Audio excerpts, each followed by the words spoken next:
Assalamualaikum warahmatullahi wabarakatuh. Alhamdulillahi rabbil alamin. Assalatu wassalamu ala asrafil anbiya'i wal mursalin wa ala alihi washabihi rasulillahi ajmain. Amma ba'du. Yang saya hormati Bapak Syarifuddin MPDI selaku dosen pengampu mata kuliah pembelajaran bahasa Arab MI atau SD. Dan yang saya hormati teman-teman sekalian. Baik, perkenalkan nama saya Ervan Siswanda, NIM saya 4215271. Baik, di sini saya akan mempresentasikan PPT saya mengenai pembelajaran bahasa Arab. Langsung saja mulai materi kita, yaitu yang pertama, pengertian bahasa Arab.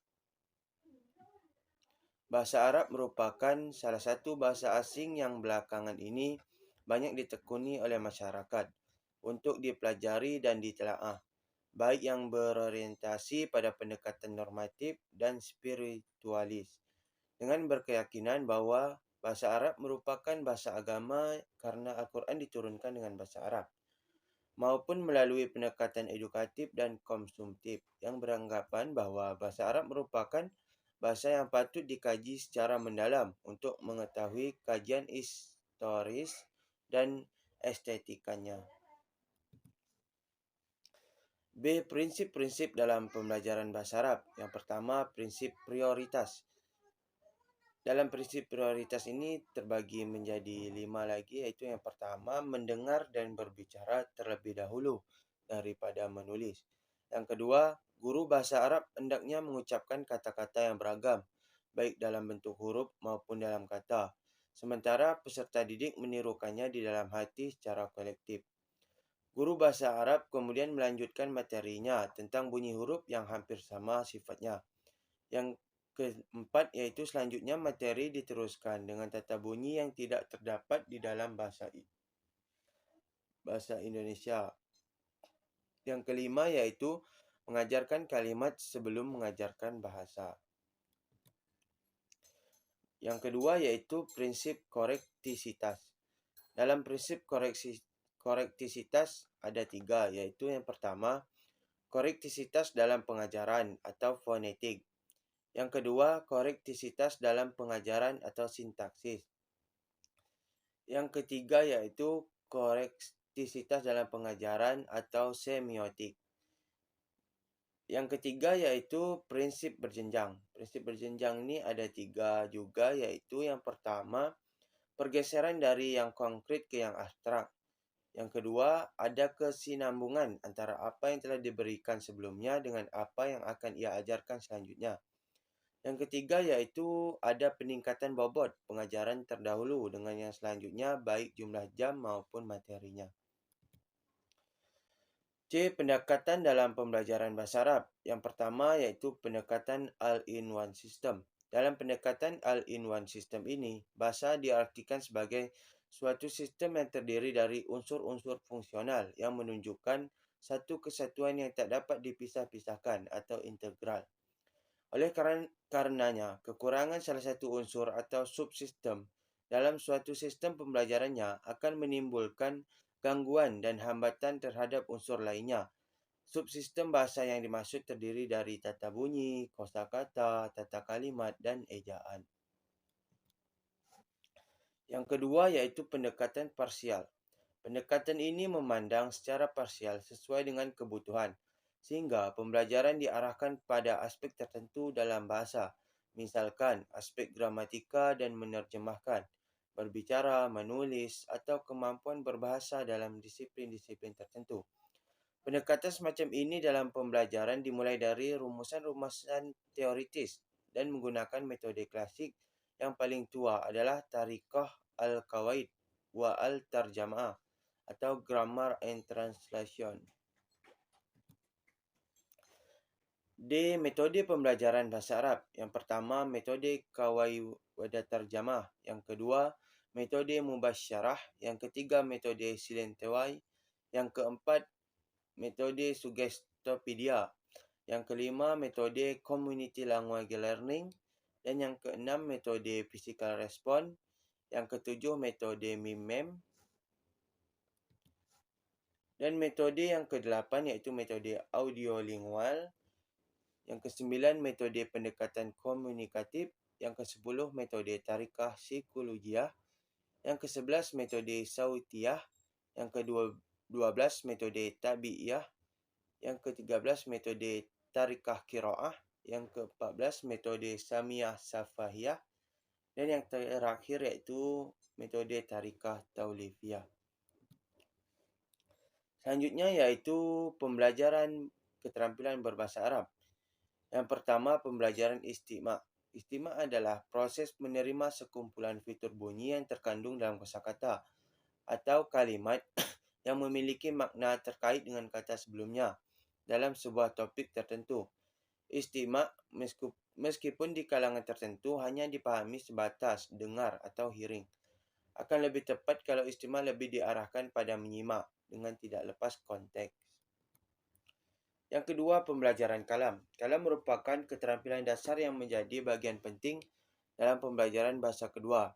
Keterampilan ini tergolong sebagai maharat istintajiah atau productive skill sebab ia menuntut adanya peran aktif peserta didik agar dapat berkomunikasi secara lisan dengan pihak atau komunikasi yang lain. Aspek keterampilan ini malah seakan paling dominan di antara keterampilan bahasa yang lain setelah istima'. Selanjutnya itu yang ketiga, pembelajaran membaca. Aktivitas membaca menyediakan input bahasa sama seperti menyimak. Namun demikian ia memiliki kelebihan dari menyimak dalam hal pemberian butir linguis yang lebih akurat. Di samping itu, pembaca yang baik bersifat otonom dan bisa melakukan kegiatannya sendiri di luar kelas. Mereka juga tetap bisa berhubung dengan bahasa sasaran melalui majalah, buku atau surat kabar berbahasa sasaran. Yang keempat, pembelajaran kitabah. Menulis merupakan salah satu keterampilan penting dalam pembelajaran bahasa Arab. Jika berbicara merupakan sarana untuk berkomunikasi aktif dengan orang lain, sehingga ia dapat mengungkapkan perasaan dan pemikirannya, dan membaca merupakan alat yang digunakan orang untuk mengetahui sesuatu yang terjadi pada masa-masa sebelumnya. Maka, menulis merupakan suatu aktivitas untuk mengaktualisasikan kemampuan dirinya dan spesialisasi keilmuannya kepada publik. Karena dari hasil tulisannya, baik berupa buku maupun sekedar naskah, opini dan masalah singkat, pembaca dapat mengetahui kualitas keilmuan yang ia miliki dari spesialisasi keilmuannya. Yang kelima iaitu pembelajaran unsur-unsur bahasa Arab. Ada 3, iaitu yang pertama, pembelajaran mufradat. Yang kedua, pembelajaran nahwu dan pembelajaran adab. Strategi inovatif dalam pembelajaran bahasa Arab. Yang pertama, strategi pembelajaran mendengar. Dalam pembelajaran mendengar atau istima', terdapat beberapa strategi dan aktivitas inovatif yang dapat diaplikasikan di dalam kelas maupun di laboratorium bahasa. Yang pertama iaitu mendengarkan bunyi atau istima' al-aswat. Yang kedua, mendengarkan kata atau istima' al-mufradat. Yang ketiga, mendengarkan kalimat istima' al-jumlah. Yang kedua iaitu strategi pembelajaran berbicara. Strategi pembelajaran berbicara yang lazim dipergunakan di dalam kelas saat ini adalah strategi berbicara berpasangan. Biasanya, seorang guru cukup membagi beberapa pasangan siswa untuk berbicara bahasa Arab di tempat duduk ataupun di depan kelas. Dalam pembelajaran berbicara atau taklim al-kalam, strategi dan aktivitas kebahasaan yang dapat dilakukan oleh seorang guru sangat banyak dan variatif. Sehingga jika seorang guru yang inovatif dapat memilih strategi dan aktivitas kebahasaan yang sesuai dalam proses pembelajaran berbicara bahasa Arab, bukan hal yang mustahil pembelajaran berbicara taklim al-kalam ini akan semakin menarik dan mengesankan. Yang ketiga iaitu strategi pembelajaran menulis. Pembelajaran menulis bukanlah pembelajaran yang mudah untuk laksanakan karena kemampuan menulis siswa sebenarnya dipengaruhi oleh beberapa faktor, baik faktor internal maupun eksternal siswa. Faktor internal siswa banyak berhubungan dengan kemampuannya dalam memahami kaedah-kaedah nahwu dan saraf.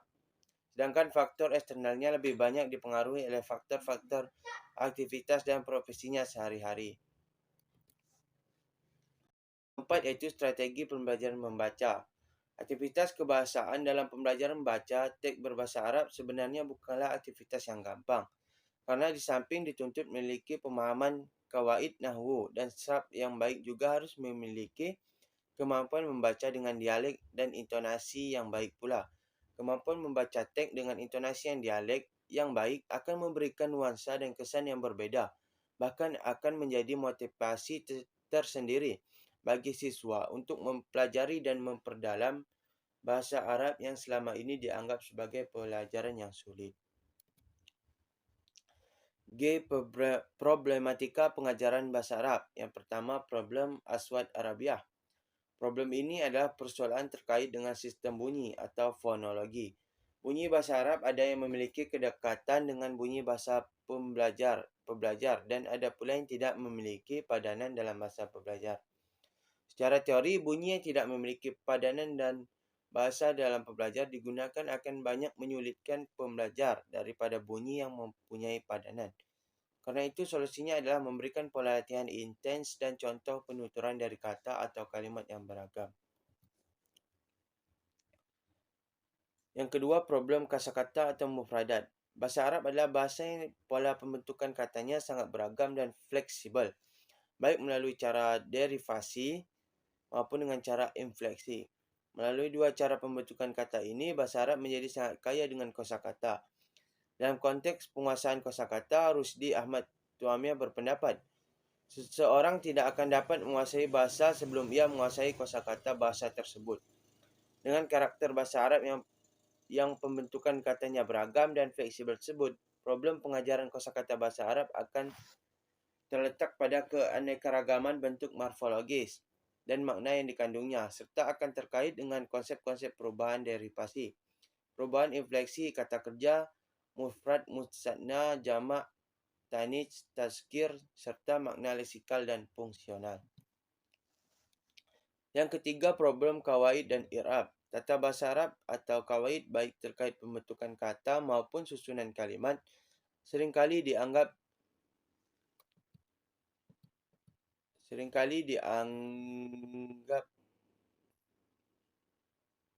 kendala besar bagi pelajar bahasa Arab. Apapun anggapan kita terhadap kesulitan kawaid, itu tidak akan mengubah eksistensinya.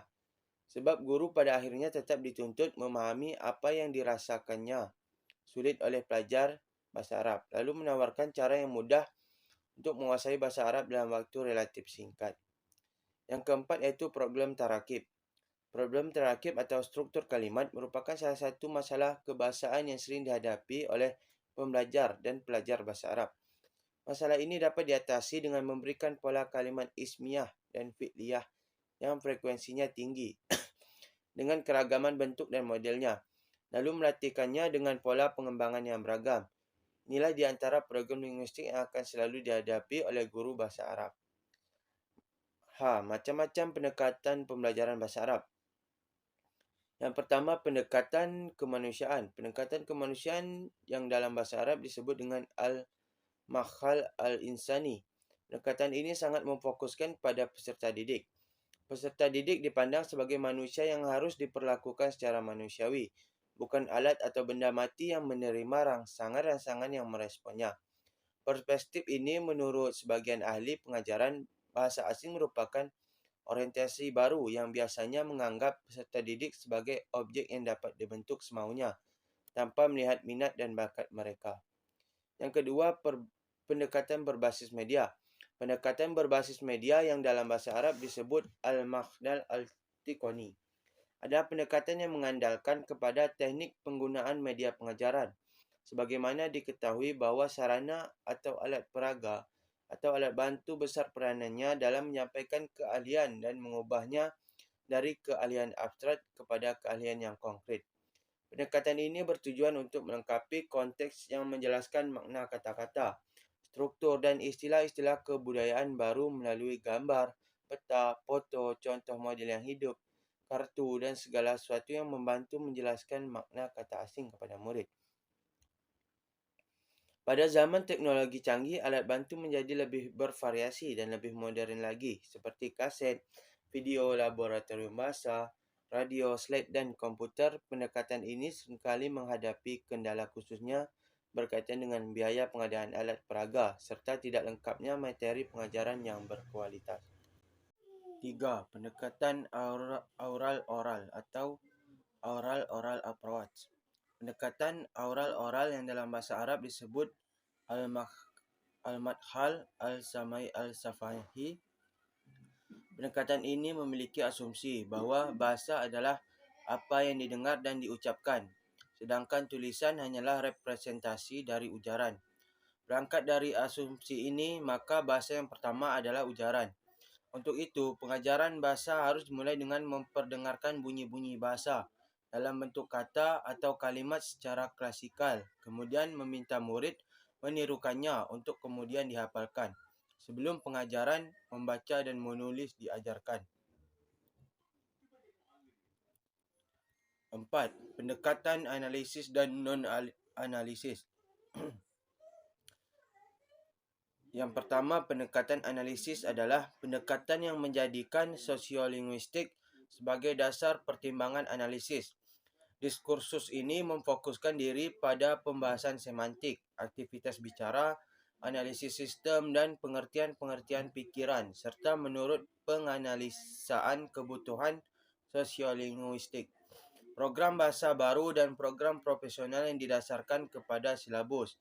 Sedangkan pendekatan non-analisis adalah pendekatan yang menjadikan pembahasan psikolinguistik dan ilmu pendidikan sebagai asas pertimbangan analisis yang bersifat global, integral, dan alami. Pendekatan ini menuntut pengajaran bahasa pada situasi-situasi kehidupan yang alami dan difokuskan kepada topik-topik pembicaraan yang berkaitan dengan kehidupan psikologis murid. Yang kelima, pendekatan komunikatif. Pendekatan komunikatif yang dalam bahasa Arab disebut al-madkhal al-ittisali adalah pendekatan yang memfokuskan kepada kemampuan komunikasi aktif dan praktis.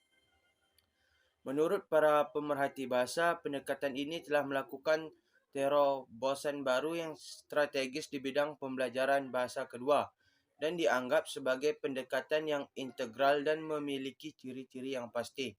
Hal ini karena pendekatan tersebut merupakan perpaduan strategi-strategi yang bertumpu pada satu tujuan tertentu yang pasti, yaitu melatih murid menggunakan bahasa secara langsung atau spontanitas dan kreatif. Di samping penguasaan tata bahasa, dengan demikian prinsip-prinsip pendekatan ini mendorong murid untuk berani menggunakan bahasa Arab. Yang keenam, pendekatan pembelajaran aktual. Dari perubahan proses pembelajaran yang berpusat pada guru menuju pembelajaran yang berpusat pada siswa, melahirkan berbagai pendekatan pembelajaran yang bertujuan untuk membelajarkan siswa. Di antaranya adalah pendekatan konstruktivisme, pendekatan kontekstual, kuantum pembelajaran dan pengajaran, pembelajaran kooperatif, dan PACAN atau PAICAM. Baik, itu saja materi yang dapat saya sampaikan. Terlebih dan terkurang saya mohon maaf. Saya akhiri dengan Assalamualaikum warahmatullahi wabarakatuh.